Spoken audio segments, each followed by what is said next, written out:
in Program 6, we're going to look at some of the past predictions of why people have been so wrong about the future.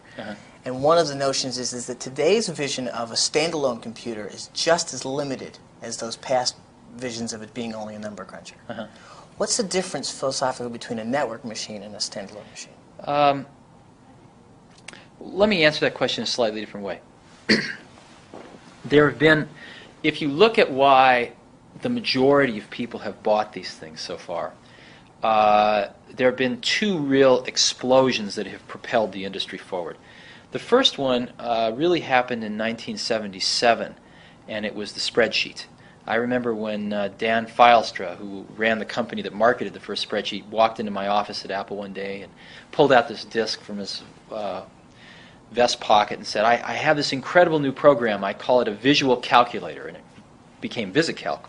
And that's what really propelled the Apple II to the success it achieved, more than any other single event. And with the invention of Lotus 123, and I think it was 1982, that's what really propelled the IBM PC to the level of success that it achieved.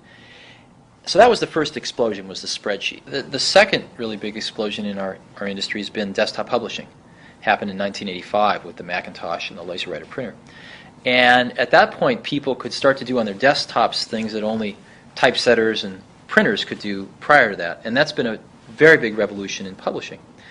And those two explosions have been the only two real major revolutions which have caused a lot of people to buy these things and use them.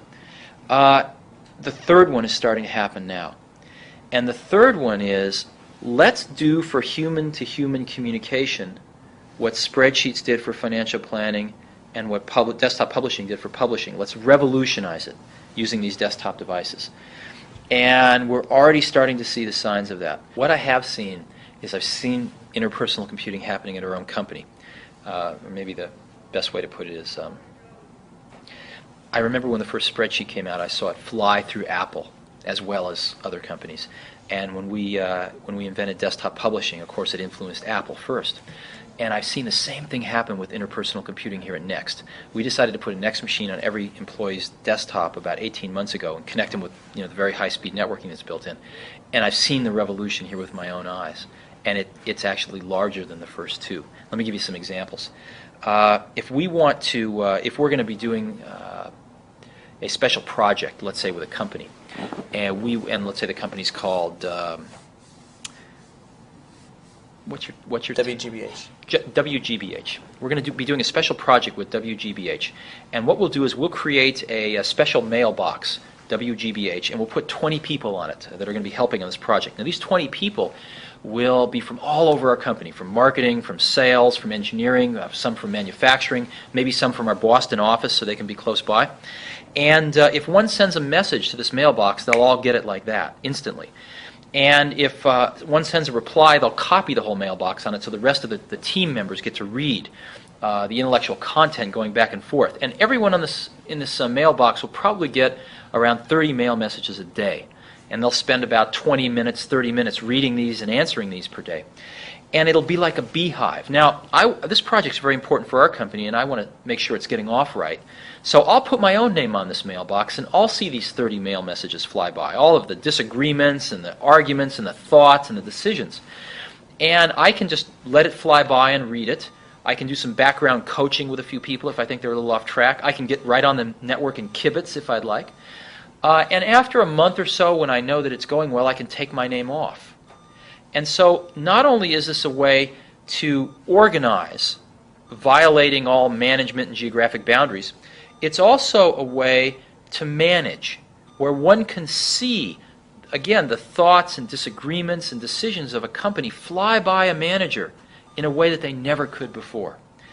And we have seen it reduce the number of meetings we have at least by 50%. We've seen it get far more managers and individual contributors involved in decisions than they ever were before, and we think the quality of the decisions is a lot higher. And we've seen a window for management to look into the process of this organism we call our company in a way that has never before been possible.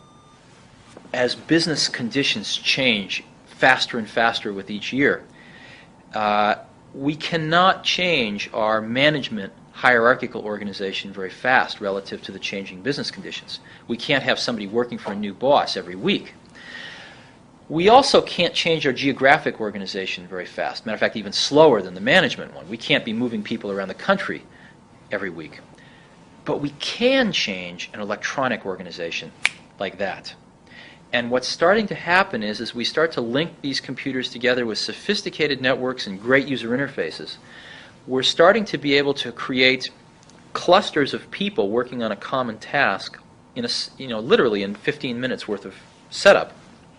And these 15 people can work together extremely efficiently no matter where they are geographically and no matter who they work for hierarchically. And these organizations can live for as long as they're needed and then vanish.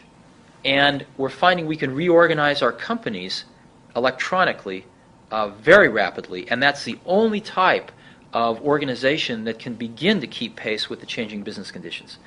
And I believe that this collaborative model has existed in higher education for a long time, but we're starting to see it applied into the commercial world as well. And this is going to be the third major revolution that these desktop computers provide, is revolutionizing human-to-human communication and group work. We call it interpersonal computing. In the 1980s, we did personal computing. And now we're going to extend that as we network these things to interpersonal computing. I actually think what an interesting paradox is, it is the network which is ultimately going to define and create the home computer market.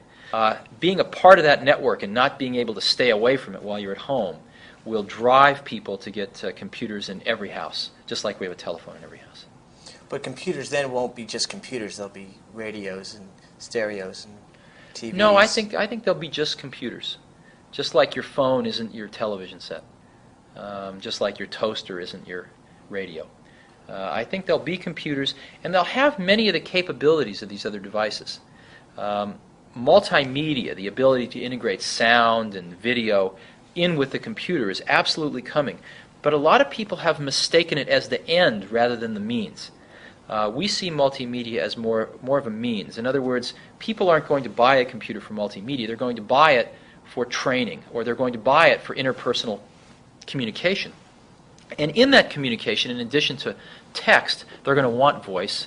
They're going to want, potentially, I might want to send you a video clip. But the real market is to help us communicate better. Have everybody sign the cases. That was great.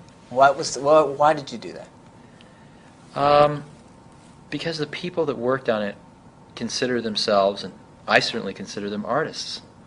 These are the people that under different circumstances would be painters and poets, but because of that time that we live in, this new medium has appeared in which to express oneself to one's fellow species, and that's a medium of computing. And so a lot of people that would have been artists and scientists have gone into this field to express their feeling.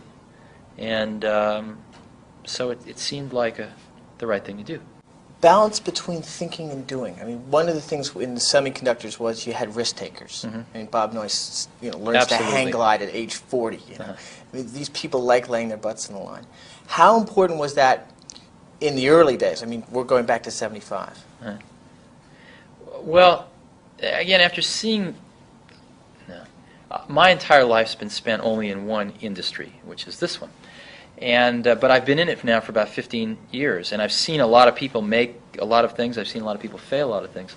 And my point of view on this, or my observation, is that the doers are the major thinkers.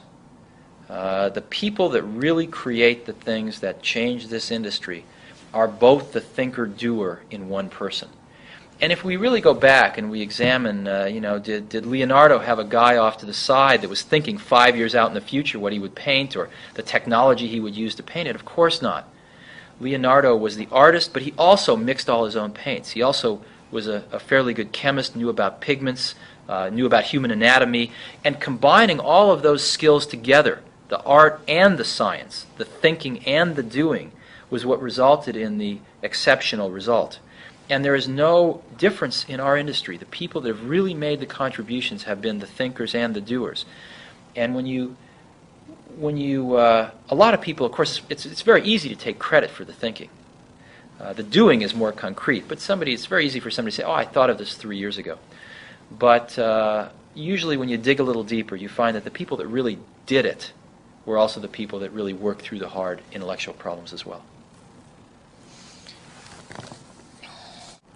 What's it going to take to make computers accessible to the rest of the public? I mean, I don't know what the statistics are, but 20 million people on computers? Or what's it going to take to get it to 100 million?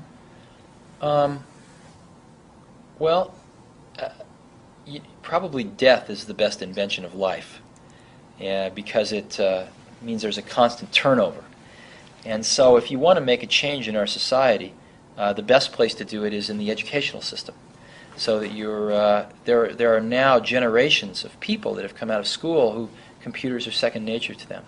And the people in our society that at this point still have not embraced these things are getting older, and as that cycle, that wheel of birth and death turns, just like driving, people that don't drive are very rare, and another generation or two, people that don't use computers are be pretty rare. Going back, it's a harsh way of saying it, but that's the. It's very true. I mean, there is a line that says those people that don't adopt it will die off. Well, time passes. Yeah. Well, at the time we started Apple, Woz was working for Hewlett-Packard. I was working for Atari, actually for Nolan Bushnell, designing video games. And we went to Atari and showed them our early prototypes, and we went to HP. And we encouraged each company to hire the other one and let us do this for them. And we got turned down in both places, probably for good reasons. But we started a company because it was the only alternative left, not because we wanted to. When we started Apple, we were out to build computers for our friends. That was all. No idea of a company.